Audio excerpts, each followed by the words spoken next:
ketika Yesus dilahirkan di Betlehem, tepat pada masa kekuasaan atau pemerintahan Raja Herodes, Herodes menjadi kaget. Ternyata ada raja baru yang sudah lahir di wilayah kekuasaannya yang dia sendiri tidak tahu. Herodes mendapatkan informasi dari orang-orang Majus yang datang bertanya-tanya kepadanya, di manakah raja Yahudi yang baru dilahirkan itu? Kami telah melihat bintangnya dan kami datang untuk menyembah dia. Perhatikan, ketika Herodes mendengar hal itu, bukan menjadi sebuah sukacita bagi dirinya sendiri, tapi ada keterkejutan yang terjadi pada diri Herodes. Bukanlah keterkejutan yang membawa kegembiraan, tapi keterkejutan bagi dirinya akan menimbulkan sebuah bencana, akan melengsarkan kekuasaannya. Dan itulah yang membuat Herodes terkejut. Mungkin karena dia seorang politisi, seorang pejabat, dia mampu menguasai gelora, gejolak yang ada di dalam hatinya, sekalipun sedang berkecamuk, tapi dia bisa menutup perasaan dirinya supaya tidak kelihatan oleh orang-orang Majus, sehingga dia mampu menguasai suasana kegalauan hatinya. Makanya di tengah-tengah rasa kekhawatiran, di tengah-tengah rasa kebencian yang teramat sangat, maka dengan segala hikmat dan kebijaksanaannya, dia kumpulkan imam-imam kepala. Perhatikan di sana, imam-imam kepala, bukan imam ece-ece, tapi imam-imam yang memiliki peran yang sangat strategis di dalam lingkup agama Yahudi, bahkan di dalam kekuasaan kerajaan Herodes. Imam-imam kepala ini memegang peran penting, dan Herodes sangat memahami posisi imam-imam pada waktu itu, sehingga dia kumpulkan imam-imam kepala dan para ahli Taurat dan memintai keterangan dari mereka, apakah benar Mesias Yesus yang dikabarkan oleh orang Majus tadi memang sudah lahir di tanah Yudea. Maka para ahli agama tadi berkata kepada Herodes, mungkin benar Tuanku Herodes, karena dalam kitab Nabi ada tertulis di sana, di Betlehem di tanah Yudea, karena demikianlah tertulis dalam kitab Nabi. Nah, mereka mengatakan bahwa benar apa yang disampaikan oleh orang Majus, bahwa raja baru telah lahir, karena memang ada dibuatkan dalam kitab para nabi. Ayat 6 berkata, hai engkau Betlehem, tanah Yehuda, engkau sekali-kali bukanlah yang terkecil di antara mereka yang wanita Yehuda, karena daripada mula akan bangkit seorang pemimpin yang menggembalakan umatku Israel. Inilah yang membuat ketakutan dari Raja Herodes, karena ketika Yesus lahir, menurut persepsi daripada Herodes dan bangsa Yahudi, Yesus yang akan lahir itu akan menjadi raja, akan menjadi presiden untuk membebaskan bangsa Yahudi dari kungkungan penjajahan Romawi pada waktu itu, termasuk Herodes. Karena Herodes itu merupakan raja wilayah yang diutus oleh kekaisaran yang ada di Roma, di pusat kekaisaran Romawi. Jadi Herodes merupakan salah satu petinggi penguasa wilayah di Timur Tengah yang diberikan kedudukan sebagai raja wilayah untuk memerintah daerah jajahannya di wilayah Yudea, termasuk Samaria. Lalu Herodes memerintahkan kepada para imam dengan bahasa yang demikian. Kemudian siapa? Ia menyuruh, Herodes menyuruh mereka ke Betlehem. Berkata demikian, pergilah, selidikilah dengan saksama mengenai hal-hal tentang anak itu, dan segera sudah kamu menemukan dia, kabarkanlah kepadaku supaya aku pun datang menyembah dia. Dia berkata kepada orang-orang Majus, silakan kalian pergi ke sana, karena berdasarkan petunjuk imam-imam kepala bahwa benar nubuatan dalam kitab para nabi mengatakan bahwa di Yudea akan lahir seorang raja baru yang akan memimpin dan mengembalakan umatnya di sana. Ya. Lalu apa saudara? Orang Majus ini pergi, ya. Seolah dia mentaati perintah Herodes.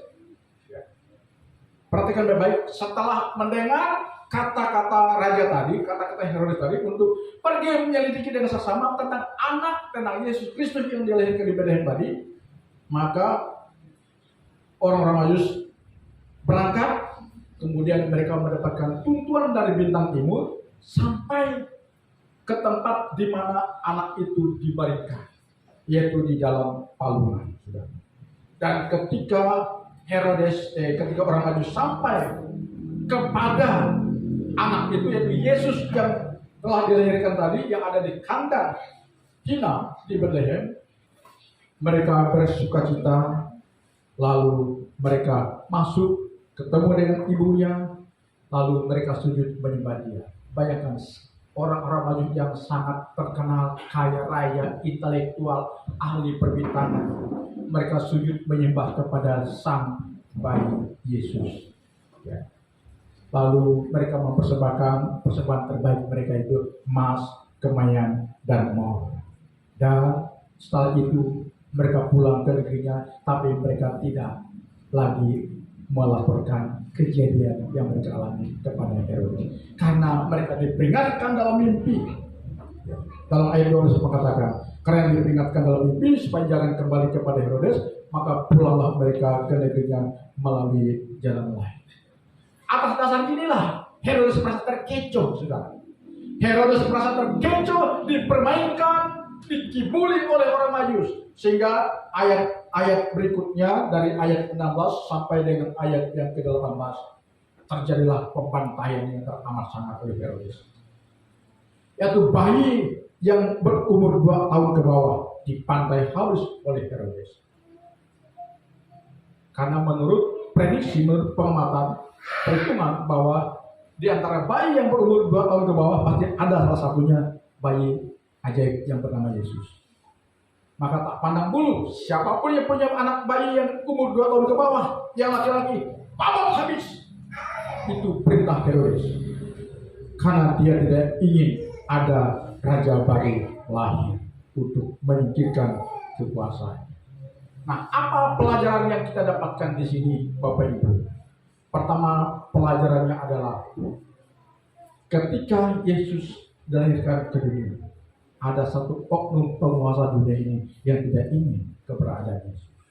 Herodes melambangkan kekuasaan dunia yang dikontrol oleh kuasa kegelapan Lucifer beserta dengan sepanjang pasukan.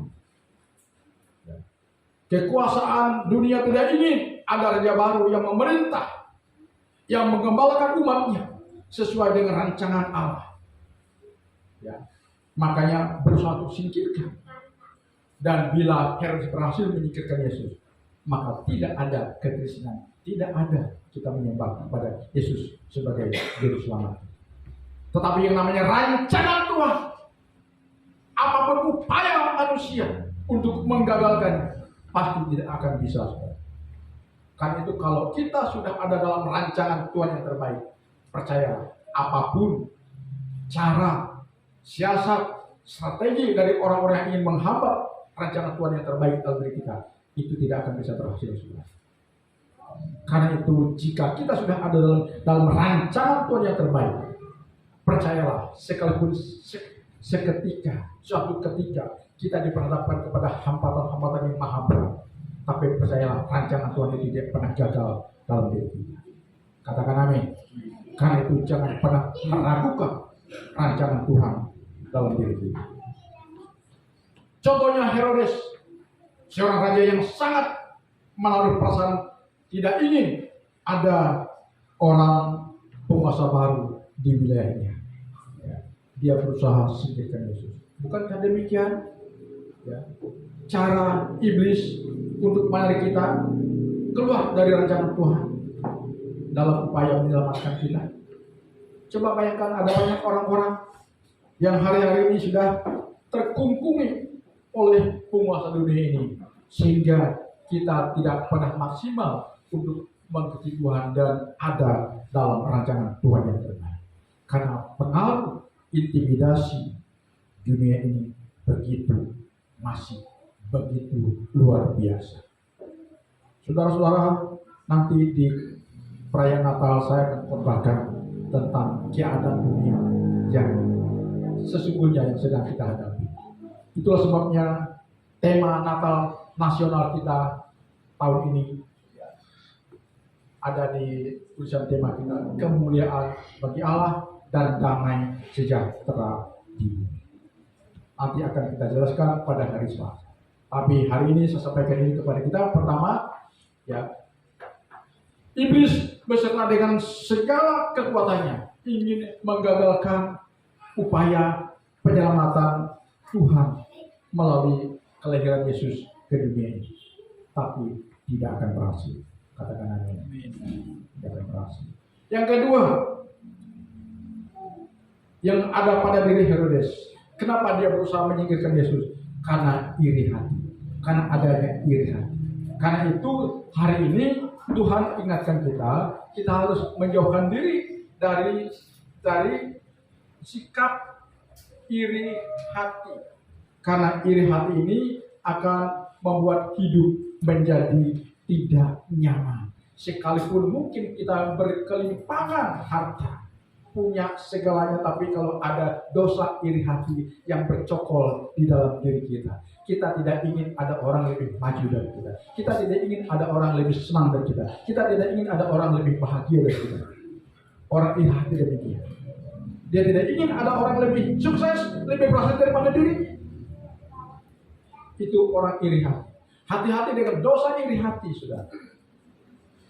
Bila kita ada dalam dosa iri hati, percayalah, hidup kita menjadi akan tidak nyaman. Percayalah, hidup kita pasti akan penuh dengan perasaan-perasaan yang tidak nyaman, penuh dengan prahara yang menyusahkan, yang menggalaukan. Kalau dosa iri hati bercokol dalam diri kita, pasti saya katakan hidup ini menjadi tidak indah. Karena itu kita harus singkirkan yang namanya dosa iri hati. Karena akibatnya bisa saja terjadi perbuatan sadis yang tidak dikehendaki. Kita akan terjerumus ke dalam pelanggaran hukum. Karena ini yang diajarkan oleh Tuhan melalui Herodes yang hari ini sedang kita pelajari. Herodes adalah seorang raja yang iri hati. Tidak ingin ada orang yang lebih berkuasa daripada dia. Dia ingin melanggengkan kekuasaan.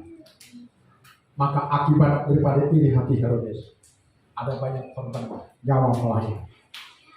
Bahkan ribuan bayi dibantai secara sadis oleh pasukan Herodes. Karena gara-gara iri.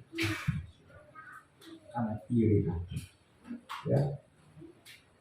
Karena itu pelajaran kita hari ini menyambut Natal, singkirkan segala dosa iri hati. Mungkin tetangga kita ekonominya lebih baik sehingga mereka mampu membeli baju baru, kemudian perangkat-perangkat baru bagi dirinya, rumah tangganya, tetapi karena ekonomi kita lagi mengalami penurunan, kita tidak bisa seperti mereka. Kalau orang tidak iri hati, tidak apa-apa. Yang penting kita masih tetap bisa enjoy, katakan amin. Tapi kalau orang iri hati, wah bagaimana nih? Tetangga kita ini sudah beli itu dan ini. Kita juga harus bisa sama dengan mereka. Untuk bisa sama dengan mereka. Padahal kita tidak punya kemampuan. Ekonomi lagi melorot. Apa yang terjadi? Agar bisa sedikit menyaingi supaya gengsi kita bisa terdongkrak. Apa yang terjadi? Udah apa-apa langsung utang. Utang, saudara. Saya pernah belanja di Pontianak beberapa tahun yang lalu. Saya belanja di toko souvenir. Lalu orang toko itu berkata, Ko katanya, dia panggil saya Koko. Apa? Di Pontianak nilai. Kalau menjelang Lebaran, wah barang-barang sebenarnya habis laris manis. Tapi setelah Lebaran banyak ditarik kembali. Tidak mampu bayar, saudara. Beli sofa, angkut sofa dulu, pinjam sementara Lebaran, saudara. Setelah Lebaran tidak mampu bayar, akhirnya ditarik kembali. Kenapa itu terjadi? Salah satunya penyebab dari iri. Ya. Hati-hati saudara, iri hati bisa menjatuhkan gengsi kita. Tidak percaya silakan lakukan. Tidak silakan lakukan. Karena itu jangan coba-coba kita memelihara dosa iri hati. Biarlah kita hidup apa adanya. Yang penting enjoy. Amin. Yang penting enjoy. Gak perlu bersaing. Amin. Yang penting suasana hati kita tetap kita jaga. Amin. Kalau suasana hati kita tetap enjoy, tidak apa pakai pakaian yang baru kemarin, tidak apa-apa tetap enjoy. Amin. Tapi kalau pakai pakaian yang keren, yang branded, tapi ngutang, nyut kepala saudara, nyut mikir setoran ya. nyut mikir setoran. Akhirnya hidup jadi tidak nyaman gara-gara persaingan, gara-gara iri hati. Haleluya. Ya. Kita harus betul-betul hidup ini betul-betul harus enjoy. Ya. Harus sukacita. Harus seolah tidak ada beban. Karena yang membuat hidup ini terbeban karena kita. Kan lifestyle, gaya hidup kita. Ya. Karena itu mari ya merayakan Natal, menyambut Natal hari tahun ini, biarlah kita sambut dengan penuh sukacita, dengan segala keberadaan kita apa adanya. Katakan amin. Sehingga kita bisa mengumandangkan kemuliaan bagi Allah di tempat yang maha tinggi dan damai sejahtera di mana? Di hatiku. Bukan hanya di bumi. Di hatiku, di rumah tanggaku, di keluargaku ada damai sejahtera di bumi. Amin. Haleluya. Ya, saya percaya dengan kita menjauhkan diri dari dosa, iri hati tadi, sehingga kita bersaing ya, yang tidak sehat. Kita terjebak kepada gaya hidup sehingga buat hidup kita menjadi tidak nyaman. Dan hari ini mari kita buang saudara. Kita ingin Natal tahun ini adalah Natal yang penuh dengan sukacita. Itulah sebabnya ketika Yesus lahir bukan di istana Herodes, bukan di rumah yang mewah, tapi Yesus lahir di kandang Betlehem. Di kandang domba, tidak punya persiapan, membeli popok bayi di supermarket, tidak. Dalam kesederhanaan Yesus lahir.